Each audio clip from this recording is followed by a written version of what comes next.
네, 오늘은 계시록 6장 네 번째 시간에 산자와 죽은 자의 심판의 때인 다섯째 인에 대해서 공부하려고 합니다. 다섯째 인을 떼실 때 산자와 죽은 자의 심판이 시작이 됩니다. 계시록 6장 9절에 다섯째 인을 떼실 때에 내가 보니 하나님의 말씀과 저희의 가진 증거를 인하여 죽임을 당한 영혼들이 제단 아래 있어 큰 소리로 불러 가로되 거룩하고 참되신 대주제여 땅에 거하는 자들을 심판하여 우리 피를 신원하여 주지 아니하시기를 어느 때까지 하시려나이까 하니.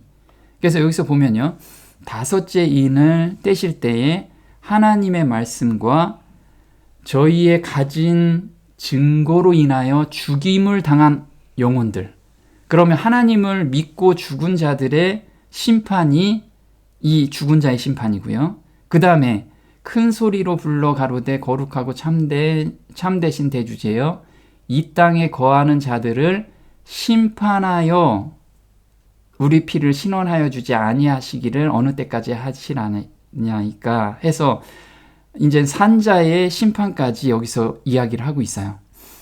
우리가 지금 공부한 게 넷째 인까지 저희가 공부를 했어요. 넷째 인까지 공부를 했는데 이렇게 다섯째 인은 산자와 죽은 자의 심판이라는 거죠. 그런데 지금까지 넷째 인에선 지금 이 땅에 사는 사람들이 하늘 백성으로 변화된 이유가 있었어요. 그래서 인을 떼실 때 입맞은 자들이 탄생한다고 말씀을 드렸습니다. 그러면 그 입맞은 자들이 어떻게 탄생이 되는지 그 비결이 무엇이냐면 바로 기도였습니다. 기도.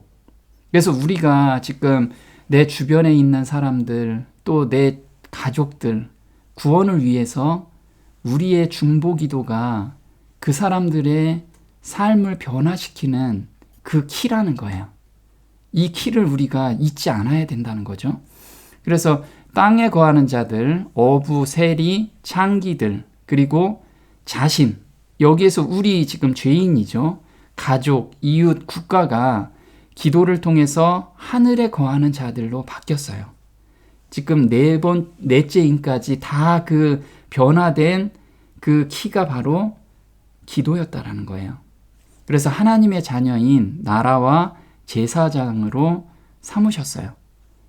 자, 계시록 5장 8절에 그래서 사도 요한은 어떻게 이 변화됐을까를 곰곰이 생각했는데 보니까 하늘 지성소에 딱 올라오니까 그 비결을 발견하게 된 거예요. 그게 계시록 5장 8절에 있습니다. 한번 볼게요. 책을 취하심에 네 생물과 24장로들이 어린 양 앞에 엎드려 각각 검은 고와 향이 가득한 금 대접을 가졌으니 이 향은 성도의 기도들이라. 새 노래를 노래하여 가로되 일찍 죽임을 당하사 각 족속과 방언과 백성과 나라 가운데서 사람들을 피로 사서 하나님께 드리시고 저희로 우리 하나님 앞에서 나라와 제사장을 삼으셨으니 저희가 땅에서 왕노릇 하리로다 하더라. 네, 우리가 사도 요한 형제가 하늘 지성소에 올라갔을 때 하나님의 보좌 옆에 7인이 있는 두루마리가 있었어요. 그래서 예수님께서 그 두루마기를 취하셨죠. 그 취하셨는데 8절에는 뭐라고 나오냐면 어린 양 앞에 엎드려, 누가 엎드리냐면 네 생물과 24장로들이 어린 양 앞에 엎드렸대요. 그래서 각각 검은고와 향이 가득한 금대접을 가졌어요.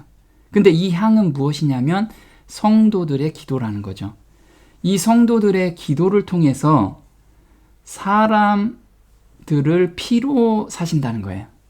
그래서 성도들의 기도가 사람들을 피로 사시게 하신다는 거예요. 예수님의 피로. 그래서 이 가득 차다라는 건 뭐냐면 간절한 기도가 가득 찼다는 의미예요. 그럼 무슨 간절한 기도가 가득 찼냐? 그걸 우리가 좀 봐야 돼요. 그리고 피로 사셨다는 건 뭐냐면 운명을 바꿔주셨다라는 거예요. 그러면 우리가 거듭나는 것은 누구의 기도에 의해서? 그 거듭나려고 하는 사람의 간절한 기도뿐만 아니고 그 주변에서 먼저 거듭난 사람이 정말 간절히 바라는 그 기도가 합해져서 운명이 바뀌어진다는 거예요. 그래서 보면 무엇이 가득 찼냐면 지금 향이 가득한 금대접이에요. 금대접에 우리가 기도하게 만드신 분이 누구죠? 성령 하나님이십니다. 그래서 성령 하나님은 정말 간절한 기도로 우리의 기도를 하게 만드세요. 우리가. 그래서 내가 우리 가족들을 위해서, 친구들을 위해서 평상시에는 그냥 살다가도 내가 거듭나고 나서는 그 사람의 영혼을 위해서 정말 매일같이 간절히 기도하게 만들어 주시는 분이 바로 성령 하나님께서 내 마음을 계속 감동해 주신다는 거죠. 그래서 성령 하나님의 그 간절함과 그 다음에 나의 간절한 기도, 그 다음에 내 생물과 24장로가 또 간절한 기도가 있어요. 그래서 24장로는 이 땅에서 구원받은 사람, 이 땅에서 거듭난 사람의 표본이잖아요. 그 사람들은 나의 그 마음을 누구보다도 잘 아시는 분이에요. 그래서 우리가 이심전심이라고 하잖아요. 그 사람의 간절함을 어떤 사람이 그걸 경험했으면 그 사람의 마음을 알듯이 24장로는 내 마음을 너무나 잘 아세요. 그래서 제가 기도하잖아요. 그러면 그 간절함을 또 24장로가 같이 간절하게 기도해 주세요. 그 다음에 천사가 그 기도를 가지고 올라가거든요. 그럼 천사도 정말 간절한 기도로 또 올라가. 그 다음에 하나님 보좌 앞에 있는 네 스랍 천사가 있잖아요. 그 네 스랍 천사도 너무 간절하게 거기에 또 합쳐져. 그 다음에 또 누구의 피가 합쳐져요? 예수님의 피가, 간절함의 피가 또 합쳐져. 그래서 하나님께 올라가는 거예요. 그래서 사실 우리가 단순하게 기도를 하지만 이 기도는 역사하는 힘이 엄청나게 커요. 왜냐하면 이 모든 하늘에 있는 모든 그 거민들과 그 다음에 이 천사들과 24장로들이 내가 하나님 우리 아이 구원을 꼭 좀 시켜주십시오. 새 마음을 주세요. 이 기도가 정말 엄청나게 합쳐져서 올라가는 거예요. 하나님 앞으로. 그러니까 우리가 정말 이렇게 단순하게 기도한다는 거, 이걸 생각한다면 정말 기도 되게 많이 할 수 있겠죠. 정말 들어주시려고 해요. 한번 보겠습니다. 순수하게 헌신한 성도의 기도가 하늘에 산달되고 그 기도가 어린 양의 피로 각 족속과 방언과 백성들 가운데 사람들을 사서 하나님께 드리시는 어린 양 사역에 동참한다. 다니엘의 기도는 바벨론 안에 준비된 박사들과 왕과 영혼들을 구원하였다. 네, 그래서 순수하게 헌신한 성도들의 기도예요. 그러면 나를 위해서, 헌신이라는 게 나를 위해서 기도하는 게 아니고 다른 사람을 위해서 내가 계속 기도해 주는 거. 이 중보의 기도가 정말 어린 양 사역에 동참한다. 그래서 사람들의 변화하는데 그 기도의 힘이 너무 크다는 거예요. 근데 다니엘의 기도는 바벨론 안에서 준비된 백성들과 왕의 영혼들을 구원시켰어요. 구원으로 인도했죠. 그와 마찬가지로 바벨론이 지금 어디죠? 지금 하나님을 믿지 않고 사는 사람들, 그 사람들을 바벨론 안에 살고 있는 사람들이죠. 그 사람들을 구원으로 인도하는 그것이 바로 우리의 기도라는 거예요. 볼게요. 동일하게 그대의 간절한 기도는 책을 취하시는 어린 양의 중보 사역에 함께 동참한 내 생물과 24장로들이 각각 향이 가득한 금 대접에 올려진 지상 성도들의 기도가 연합하여 일찍 죽임을 당하신 어린 양의 피와 연합한다. 그대의 간절한 탄원과 중보는 가족, 이웃, 나라를 구한다. 네, 그래서 정말 우리의 간절한 중보와 탄원의 기도는 나와 내 가족과 이웃과 나라까지 구원을 한다는 거예요. 근데 이게 어린 양의 피와 연합하여. 그래서 우리가 진짜 기도 많이 해야 돼요. 기도를. 근데 사단은 우리를 기도를 못하게 만들어요. 왜 못하게 만드냐면 기도하면 반드시 이게 일이 일어나니까, 이게 이루어지기 때문에 우리가 바쁘게 살게 만든 거예요. 그래서 아침에 정말 아침 기도를 못할 정도로 바쁘게, 그리고 일상 살면서 하나님을 바라보지 못할 정도로 바쁘게 우리를 만들어 놨어요. 그게 사단이 지금 그걸 다 만들어 놨다는 거예요. 야고보서 5장 16절에는 의인의 강구는 역사하는 힘이 많으니라. 역사한다. 그래서 우리가 이루어지는 힘이 엄청나게 많다는 거예요. 그래서 사단은 이걸 너 누구보다도 잘 알기 때문에 기도를 못하게 하는 거예요. 근데 우리는 기도해도 안 들어준다고 생각하니까 몇 번 기도하다가 말아버린다는 거죠. 근데 정말 기도는 역사하는 힘이 커요. 근데 의인이라는 게 우리가 의인인가요? 네. 우리가 죄인이지만 예수님의 피로 새 마음을 받으면 예수님의 의를 받은 거잖아요. 의인이라는 거예요. 그래서 죄를 항상 예수님께 드리고 예수님의 새 마음을 받는 그 과정에 있다면 의롭다라고 하는 거예요. 예수님의 그 의로운 옷을 입었기 때문에. 그래서 우리의 이 간구하는 것, 기도하는 것은 정말 역사하는 힘이 커요. 다니엘서 9장 3절 한번 볼게요. 내가 금식하며 베옷을 입고 제를 무릅쓰고 주 하나님께 기도하며 간구하기를 결심하고 곧 내가 기도를 시작할 즈음에 명령이 내렸으므로 이제 내게 구하러 왔느니라. 너는 크게 은총을 입은 자라. 그런즉 너는 이 일을 생각하고 그 이상을 깨달을지니라. 네, 다니엘이 의인의 표상이에요. 근데 다니엘이 기도하며 간구하기를 결심만 했는데 바로 기도를 시작할 즈음에 벌써 명령이 내렸어요. 하늘에서는 의인이 마음만 먹어도 벌써 하늘에서는 응답 주려고 이미 천사를 보낸다는 거예요. 그래서 우리는 그걸 알고서 기도를 해야 돼요. 근데 우리가 기도는 그냥 앉아서 기도만 하는 게 아니라고 제가 지난번에 한번 교제를 했습니다. 우리는 구하고 찾고 두드리는 데까지 가야지만 하나님의 역사를 본다고 말씀을 드렸어요. 그래서 내 가족을 위해서 기도를 할 때 하나님 저희 만약에 아들을 구원으로 인도할 수 있게끔 하나님 도와주세요. 여기에서 멈추면 안 된다는 거예요. 그 애를 위해서 내가 그러면 오늘 무엇을 할 건가? 그 애를 위해서 내가 성경과 아니면 찬송을 그 애하고 같이 부를 수 있는 그 시간을 한번 마련해보고 이렇게 구하고 찾고 두드리는 것을 계속 해보라는 거예요. 그러면 그 일에서 아이의 마음을 바꿔줘서 같이 찬송도 부르게 하고 이렇게 하나님의 역사가 이루어지는 것을 경험하게 된다는 거예요. 근데 우리는 흔히 구하라, 기도하라 하면은 기도하고만 멈춰 있다라는 거예요. 그러지 말라는 거예요.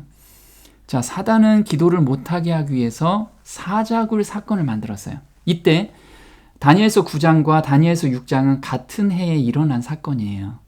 그래서 사단은 다니엘이 기도하면 이게 이루어지는 것을 알기 때문에 못하게 사자굴의 사건을 만들어낸 거예요. 그러면 우리도 마찬가지예요. 기도하면 뭔가 방해 요소가 항상 따르게 돼 있어요. 내가 기도하고 우리 아이한테 잘해줘야지 하면 꼭 아이가 내 성질을 긁어. 그건 뭐냐면 사단이 넌 기도해도 별로 안 돼. 이것을 심어주기 위해서 그런 거예요. 그때 이게 지금 사단이 우리를 방해하는구나 하면서 그 마음을 들이고 아이를 위한 아이의 영혼을 생각하는 그 마음으로 바뀌어주는 상태에서 그 아이를 대하면 거기에서 승리하는 경험을 하게 된다는 거예요. 한번 보겠습니다. 다니엘이 이 조서에 어인시킨 것을 알고도 자기 집에 돌아가서는 그 방에 예루살렘으로 향하여 열린 창에서 전에 행하던 대로 하루 3번씩 무릎을 꿇고 기도하며 그 하나님께 감사하였더라. 30일 동안에 누구든지 왕 외에 어느 신인에게나 사람에게 구하면 사자굴에 던져넣기로 하지 아니하였나이까. 네, 그래서 다니엘의 기도를 방해하기 위해서 이렇게 사자굴 사건을 만들었는데 다니엘은 거기에 아랑곳하지 않고 평상시 하던 대로 그대로 기도를 계속 하고 있었다는 거예요. 여기에서 기도의 능력이라는 게 뭔가 어려울 때 무릎 꿇고 맨날 기도하는 게 아니고 평상시 기도 생활이 이런 기적을 만들어낼 수 있다는 거예요. 다니엘은 이런 일이 없어도 평상시에 계속해서 기도한 사람이에요. 그럼 우리도 마찬가지라는 거예요. 평상시에 기도하는 그런 습관이 있어야 되는 거예요. 그래서 예수님도 평상시에 새벽에 일어나서 기도를 하셨죠. 그래서 우리도 삶 속에서 아침과 저녁 때 반드시 기도하고 시작하고 기도하고 맞춰야 돼요. 이것을 우리가 뭐라고 해요? 예배한다라고 해요. 예배한다. 그래서 우리가 예배를 아침과 저녁 때 꼭 드려야 돼요. 그래야지만 신앙생활에 울타리가 쳐지는 거예요. 우리는 그동안에 삶에서 어떤 때는 기쁘고 어떤 때는 넘어지고 그 다음에 수렁에 빠져 있고 그런 게 침륜에 빠지고 이런 이유가 뭐냐면 울타리가 없기 때문에 언제든지 사단이 나를 막 공격하게 만드는 거예요. 근데 그 울타리가 뭐냐면 아침 시작할 때 예배로 시작하고 저녁 끝날 때 예배로 끝나는 그게 하나의 울타리라는 거예요. 그럼 사단이 공격해도 다 방어할 수 있다라는 거예요. 그래서 우리는 아침에 정말 이 예배의 시작이 필요한 거예요. 그건 예배라는 건 뭐냐면 하나님이 임재하시는 경험을 하는 것이 바로 예배라는 거죠. 자, 우리 구약에 보면 상번제라고 있어요. 상번제. 상번제는 상시 드리는 번제예요. 아침과 저녁 때. 근데 우리가 상번제 외에도 속죄제, 속건제, 화목제 이거 다 드렸잖아요. 그런데 왜 하나님께서는 상번제는 반드시 드리라고 나한테 가져오라고 말씀하셨냐? 이건 우리의 기도 생활 그리고 우리의 하루의 예배 생활을 이야기를 하고 있는 거예요. 한번 출애굽기 29장 39절 볼게요. 한 어린 양은 아침에 드리고 한 어린 양은 저녁 때에 드릴지며 소제와 전제를 그것과 함께 드려 향기로운 냄새가 되게 하여 여호와께 화제를 삼을지니 이는 너희가 대대로 여호와 앞 회막문에서 늘 드릴 번제라. 내가 거기서 너희와 만나고 내게 말하리라. 내가 거기서 이스라엘 자손을 만나리니 내 영광을 인하여 회막이 거룩하게 될지라. 내가 이스라엘 자손 중에 거하며 그들의 하나님이 되리니. 네, 여기서 보면 아침과 저녁 때 번제로 드리래요. 근데 하나님의 약속이 뭐냐면 거기서 너희를 만나고 내게 말하리라. 내가 거기서 이스라엘 자손을 만나리니 내 영광을 인하여 회막이 거룩하게 될지라. 그래서 우리가 상번제, 아침과 저녁 때 드리는 예배 안에서 하나님께서 하루 종일 나하고 같이 하시겠다라는 거예요. 그래서 우리는 흔히들 그런 거 있잖아요. 아침에 예배 드릴 시간도 없어. 기도할 시간도 없고. 그러면 그 하루가 정말 하나님께 바치는 시간이 될까요? 결코 그럴 수 없다라는 거예요. 그래서 아침에 시작할 때 정말 하나님의 임재를 경험하고 하루를 시작하라는 거예요. 그리고 그 예배를 중심으로 우리는 삶을 살아야 돼요. 그러면 아침 예배를 통해서 준비를 하고 저녁 예배를 준비하기 위해서 하루를 사는 거예요. 그게 하나님의 백성의 삶이라는 거죠. 그리고 상번제에서는 무엇을 가지고 오라고 했냐면 소제와 전제를 가지고 오래요. 이게 뭐냐면 소제는 감사의 제사예요. 전제는 헌신의 제사고. 그럼 우리가 예배를 드릴 때 하나님께서 저한테 베풀어 주신 그 은혜에 대한 감사를 하나님 너무 감사를 드리고 그 다음에 하나님 오늘 하루 하나님을 위해서 제가 하루를 보낼 수 있도록 하나님께서 인도해 주세요. 이게 바로 상번제의 의미라는 거예요. 그럼 하루를 우리는 하나님께 바치는 그 하루가 될 거라는 거예요. 그게 없기 때문에 우리는 하루 그냥 흘러가는 대로 사는 거예요. 자, 심판이 시작될 때는 그럼 언제냐? 다니엘서 7장 25절에는 한 때와 두 때와 반 때를 지내리라. 그러나 심판이 시작된 즉 그는 권세를 빼앗기고 끝까지 멸망할 것이요. 그래서 심판이 언제 시작해요? 한 때와 두 때와 반 때가 지난 시점, 그때가 심판이 시작된다는 거예요.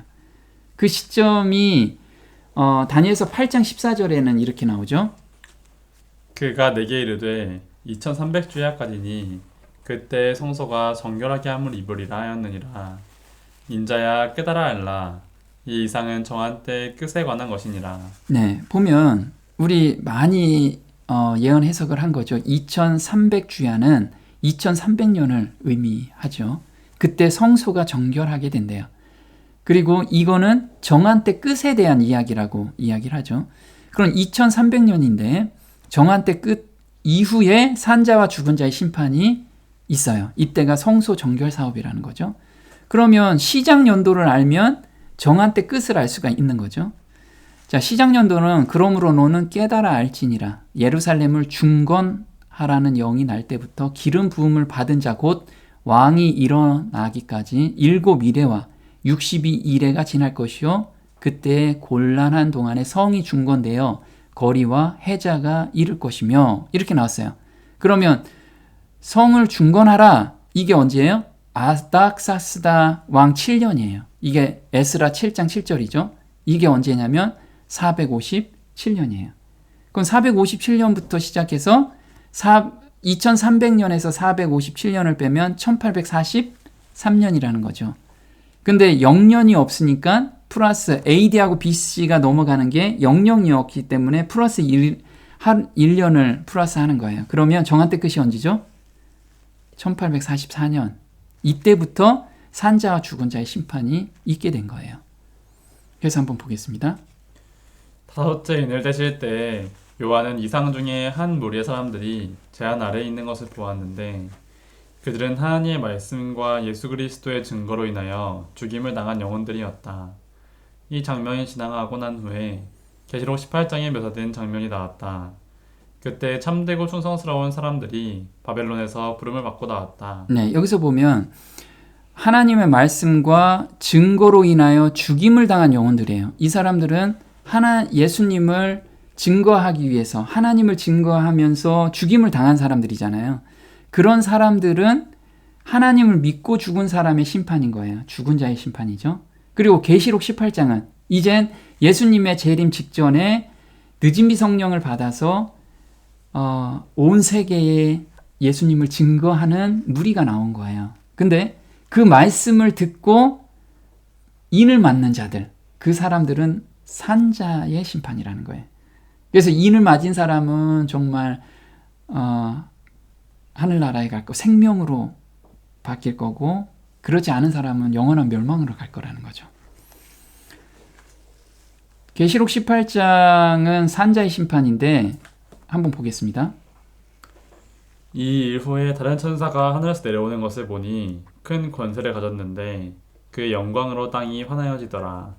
또 내가 들으니 하늘로부터 하는 음성이 나서 가로되 내 백성아 거기서 나와 그의 죄에 참여하지 말고 그의 받을 재앙들을 받지 말라. 네, 늦은비 성령으로 사람들이 크게 외칠 때 내 백성아 거기서 나와 그의 죄에 참여하지 말고, 이 기별을 받은 사람들은 산자의 심판에서 생명으로 바뀐다는 거예요. 그래서 지금 이렇게 성령의 불이 확 붙었을 때 보겠습니다. 하나님의 진실로 경외하려는 많은 백성이 바벨론에서 여전히 방황하고 있다. 롯이 소돔성이 멸망하기 직전 천사의 도움으로 탈출하였던 것처럼 하나님의 백성들은 바벨론이 멸망하기 직전 그것을 떠나려는 재촉을 받는다.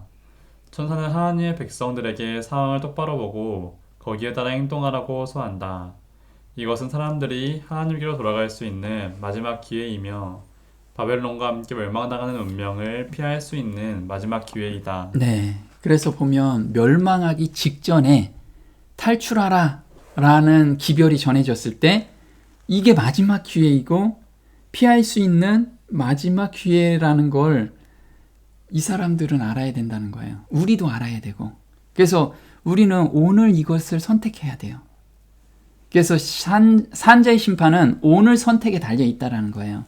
앞으로 먼 훗날 나는 이렇게 살다가 그때 선택하지, 이때는 기회가 없다라는 거예요. 오늘 내가 산자의 심판에서 하나님의 인을 받을 거냐 아니냐는 오늘 결정된다는 거예요. 여호수아 24장 15절에 이렇게 나옵니다. 만일 여호와를 섬기는 것이 너희에게 좋지 않게 보이거든 너희 열조가 강 저편에서 섬기던 신이든지 혹 너희의 거하는 땅 아모리 사람의 신이든지 너희 섬길 자를 오늘 택하라. 오직 나와 내 집은 여호와를 섬기겠노라. 네, 지금 여호수아가 오늘 너희 섬길 자를 택하래요. 그래서 원어에는 우리 개역 성경에는 오늘 날인데 원어에는 오늘이에요. 오늘 택하라. 그래서 내가 오늘 그걸 선택하지 않았다면 나는 멸망으로 갈 수 있다라는 거예요. 그래서 히브리서 4장 7절에는 오늘 너희가 그의 음성을 듣거든 너희 마음을 강팍해 말라. 그래서 오늘 그의 음성, 우리가 성경을 읽으면서 마음에 정말 하나님께서 이건 죄다, 이거 버려라. 그리고 새 마음을 받는 경험으로 들어가라. 이런 말씀을 계속 주시거든요. 그 음성이 들리면 그 음성에 온전히 순종하는 마음을 달라고 간절히 매달리라는 거예요. 새 마음을 달라는. 자, 계시록 22장 11절에 이렇게 나옵니다. 불의를 하는 자는 그대로 불의를 하고 더러운 자는 그대로 더럽고 의로운 자는 그대로 의를 행하고 거룩한 자는 그대로 거룩되게 하라. 네, 예수님께서 재림하시기 직전에 우리가 얼음땡 게임 있잖아요. 얼음땡 게임. 그대로 멈춰라. 이거예요. 근데 예수님이 언제 재림하실까요? 오늘 밤에 재림하실 수도 있어요. 그러면 오늘 내가 선택한 것이 그대로 굳어진다는 거예요. 그래서 우리 신앙은 오늘이야. 내일은 없어요, 사실. 오늘 내가 성령의 음성에 굴복했느냐, 순종했느냐, 줄겨 순종했느냐, 이것에 내가 인을 받았는지 안 받았는지 알 수 있다는 거예요. 또 볼게요. 의인과 악인은 그들의 생활 상태 그대로 여전히 세상에 살면서 하늘 성수에서 처리할 수 없는 마지막 결정이 내린 것도 모르고 밭 갈고 집 짓고 먹고 마시고 할 것이다. 홍수 전에 노아가 방주에 들어간 후 하나님께서는 그를 배 안에 두고 경건치 못한 자들은 배 밖에 두신 채 문을 닫으셨다. 7일 동안 사람들은 그들의 운명이 결정된 것을 모르고 경솔하고 쾌락을 사랑하는 생활을 계속하였다. 각 사람의 운명이 결정되고 범죄한 인류에 대한 은혜 수청이 철회되는 마지막 시간은 밤중에 도둑이 오는 것처럼 가만히 눈에 띄지 않게 올 것이다. 네. 그래서 지금 우리가 마지막 결정이 내린 것도 모르고 밭 갈고 집 짓고 먹고 마신다는 거예요. 그래서 내일 회사에서 무슨 일, 밭에서 해야 될 일, 이거 고민하다가 하나님을 선택 못하고 하나님께 영광을 돌리지 못하는 그 상황으로 우리가 갈 수 있다는 거예요. 산자와 죽은 자의 심판하시는 이유가 무엇일까요? 디모데후서 4장 1절에 하나님 앞과 산자와 죽은 자를 심판하실 그리스도 예수 앞에서 그의 나타나실 것과, 그래서 예수님이 나타나실 때 산자와 죽은 자의 심판이 일어난다는 거죠. 자, 고린도후서 5장 10절에는 이렇게 나옵니다. 우리는 모두 그리스도의 심판대 앞에 나타나서 심판을 받아야 합니다. 각 사람은 육체에 머물러 있는 동안 자기가 행한 일에 따라 선한 일을 한 사람은 상을 받고 악한 일을 한 사람은 벌을 받게 될 것입니다. 네, 심판하시는 이유가 바로 벌할 자는 벌을 주고 상 줄 사람은 상을 주겠다라는 거예요. 한번 볼게요. 예수께서 성소에서 봉사하시고 계시는 동안 죽은 의인들과 살아있는 의인들에 대하여 심판이 행하였다. 그리스도께서는 그분의 백성들을 위하여 대속하시고 그들의 죄를 도말하심으로 인하여 그의 왕국을 받으셨다. 네, 심판하시는 이유가 뭐라고요? 죄를 도말하기 위해서. 우리의 죄를 이젠 완전히 도말하기 위해서 심판하신다는 거예요. 이게 대속죄일의 일이라는 거예요. 하나님께서 이 예표로 대속죄일에 대한 경험을 우리한테 주신 거예요. 레위기 16장 30절에 이렇게 나옵니다. 이날에 너희를 위하여 속죄하여 너희를 정결케 하리니 너희 모든 죄에서 너희가 여호와 앞에 정결하리라. 이는 너희에게 큰 안식일인즉 너희는 스스로 괴롭게 할지니 영원히 지킬 줄이라. 네, 대속죄일에 그 이스라엘 백성들이 가져온 모든 죄는 이때 완전히 도말을 시켜요. 그래서 한 번도 죄를 짓지 않는 그런 상태로 하나님 앞에 다 세워놓는다는 거예요.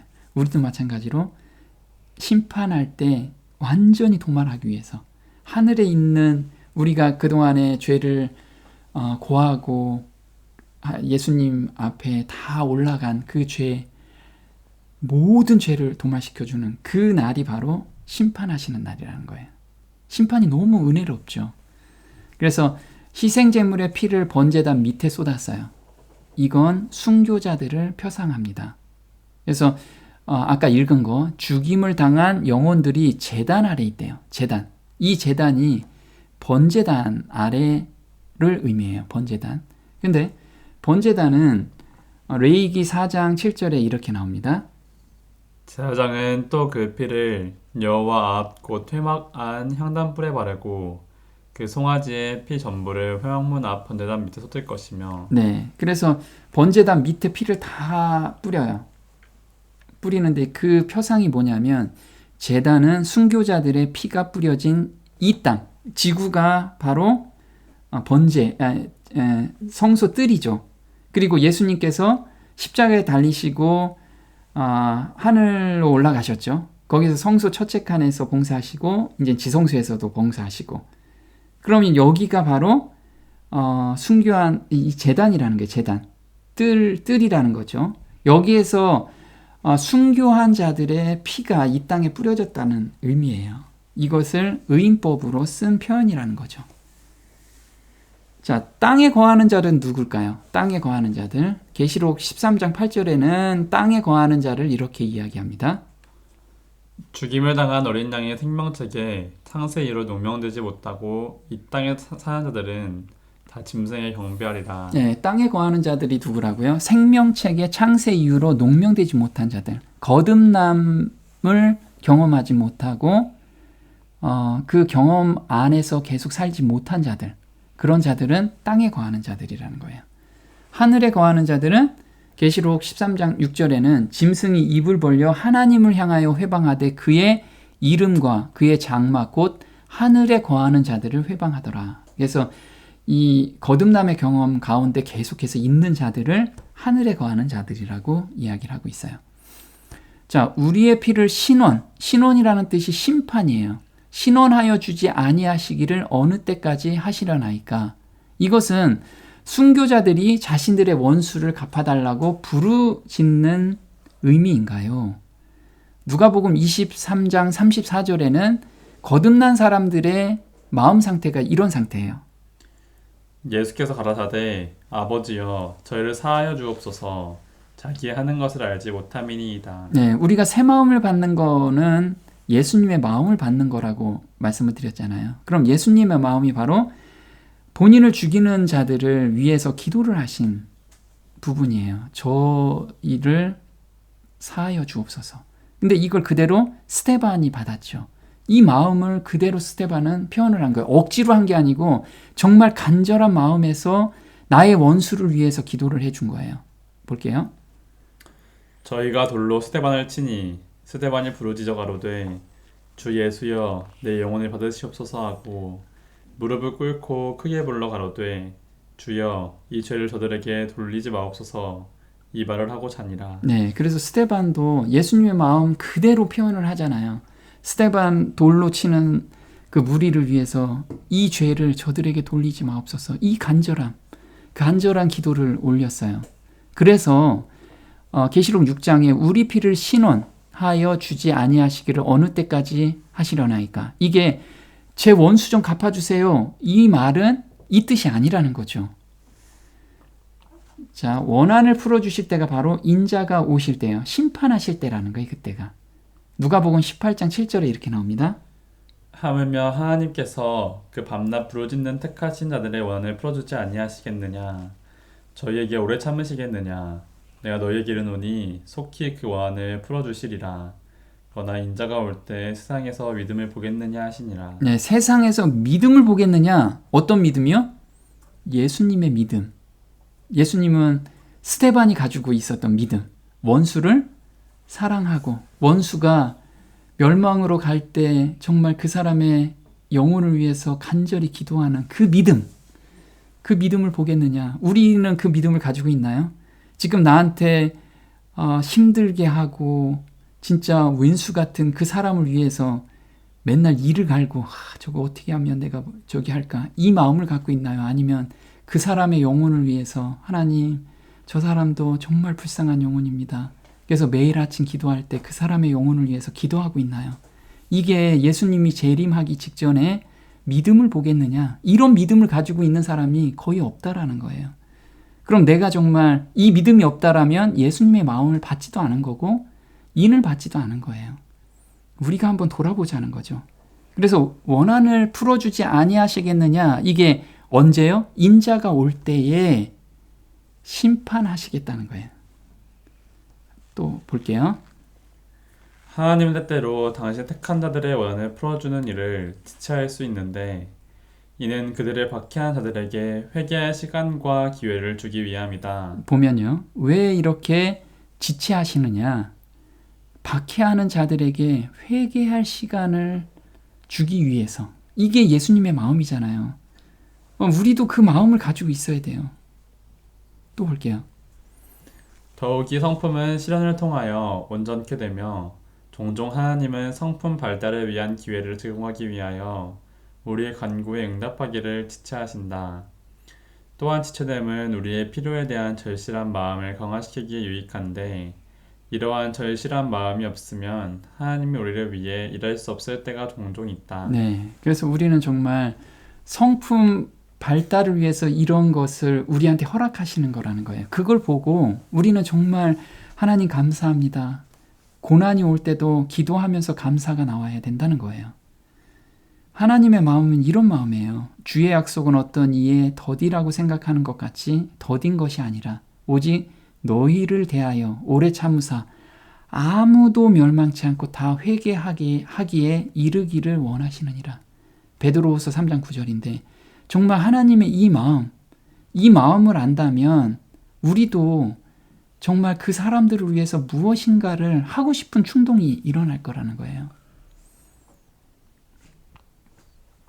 계시록 6장 11절에는 각각 저희에게 흰 두루마기를 주시며 가라사대 아직 잠시 동안 쉬되 저희 동무 종들과 형제들도 자기처럼 죽임을 받아 그 수가 차기까지 하라 하시더라. 자, 흰 두루마기가 뭐죠? 계시록 3장 4절에 이렇게 나옵니다. 그러나 사대에 그 옷을 더럽히지 아니한 자 몇 명이 내게 있어 흰 옷을 입고 나와 함께 다니니 그들은 합당한 자인 영고라. 이기는 자는 이와 같이 흰 옷을 입을 것이요 내가 그 이름을 생명책에서 반드시 흐리지 아니하고 그 이름을 내 아버지 앞과 그 천사들 앞에서 시인하리라. 네, 여기서 흰 옷이라는 게 이기는 자래요. 근데 그 옷을 더럽히지 아니한 자가 또 흰 옷을 입은 자라고 얘기합니다. 그러면 이기는 자는 뭐를 이겨요? 세상과 죄를 이기는 자. 우리가 이길 수 있나요? 불가능하죠. 그래서 예수님께 그걸 온전히 맡기고 새 마음을 받는 경험을 하는 자. 이게 이기는 자들이에요. 그래서 흰 옷을 입고 요게 거듭남의 경험이에요. 흰 옷을 입는 거. 그 다음에 함께 다니다. 함께 다닌다는 게 뭐예요? 바로 성화. 예수님과 매일 동행하는 삶. 매일 나의 죄된 마음을 드리고 새 마음을 받아서 정말 예수님의 품성을 드러내는 삶. 그것이 성화. 함께 다닌다라는 뜻이에요. 이게 합당한 자라는 거죠. 보겠습니다. 그들이 가진 하나의 희망은 그리스도와 같이 되는 것이었다. 그들은 이의 표준을 계속 높이었다. 그들에게 영원한 영광에 중한 것이 주어졌는데 이는 그들이 땅에서 하나님과 동행하였기 때문이었으며 자신을 지켜 세속에 물들지 않았기 때문이었으며 동료 인간들에게 그리스도의 일을 나타냈기 때문이었다. 네, 그리스도와 함께 사는 삶이 이거라는 거예요. 세속에 물들지 않고 그 다음에 인간들에게, 동료 인간들에게 그리스도의 의를 나타내는 거. 내가 대접받고 싶은 대로 남을 대접하는 그게 그리스도의 의라는 거예요. 우리는 그런 삶을 사는 것이 바로 함께 다닌다는 뜻이에요. 자, 그 수가 차기까지 수를 정해놓은 거냐? 그게 아니고 형제들의 품성이 완성될 때까지 기다린다는 거예요. 그래서 하나님께서 순교자의 수를 정해놓고 그 수가 찰 때까지 기다리신다는 의미인가? 그게 아니고 이런 의미예요. 제한 아래에 있는 순교자들이 그들의 동무종들 곧 바야흐로 죽임을 당할 그들의 형제들의 품성이 완성 또는 완전해질 때까지 쉬어야 할 것을 말하고 있다. 네, 그래서 정말 우리는 그 수가 차기까지는 우리의 품성이 예수님의 품성까지 완성이 될 때까지 기다리시는 거예요. 하나님께서. 왜? 한 명이라도 더 구원받게 하기 위해서. 이 하나님의 마음을 우리가 꼭 이해하시고 그 다음에 매일의 삶 속에서 우리 아침하고 저녁에 예배가 회복돼야 돼요. 그래야지만 지금 입맞은 자 대열에 우리가 속할 수 있다는 거예요. 네, 오늘 여기까지 하겠습니다.